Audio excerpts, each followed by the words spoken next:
এক ভদ্রলোক প্রায় সময়ই এক বৃদ্ধ ফল বিক্রেতার কাছ থেকে আপেল কিনতেন। প্রতিবার আপেল কেনার পর লোকটি বৃদ্ধকে বলতেন, আপনার আপেলগুলো একদমই পানছে, একদমই মিষ্টি না, এই নিন একটা খেয়ে দেখুন। এই বলে নিজের কেনা আপেল থেকে একটা আপেল সে বৃদ্ধের দিকে বাড়িয়ে দিত। বৃদ্ধ আপেলটা খেয়ে যেইমাত্র বলতেন মিষ্টি তো ঠিকঠাকই আছে, অমনি লোকটি কিছু না বলে চলে যেতেন। একদিন সেই লোকটির সাথে তার স্ত্রী ছিলেন। হাঁটতে হাঁটতে স্ত্রী বললেন, তুমি প্রতিদিন মিথ্যা কথা কেন বলো? আপেলগুলো তো যথেষ্ট মিষ্টি। লোকটি বললেন, আমি জানি ওগুলো মিষ্টি, তুমি ওনার চেহারাটা দেখোনি।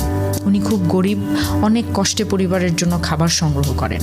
আমি তাই প্রতিবার মিথ্যা কথা বলে নিজের ভাগের একটা আপেল তাকে খেতে দিই। লোকটি এবং তার স্ত্রী আপেল কিনে চলে যাওয়ার পর পাশের মুদির দোকানদার আপেল বিক্রি করা বৃদ্ধকে প্রশ্ন করলেন, আমি লক্ষ্য করেছি আপনি প্রতিদিন ওই লোকটিকে খানিকটা ওজন বাড়িয়ে দেন, এর কারণ কি? বৃদ্ধ হেসে বললেন, কারণ আমি জানি সে প্রতিবার আমাকে মিথ্যে কথা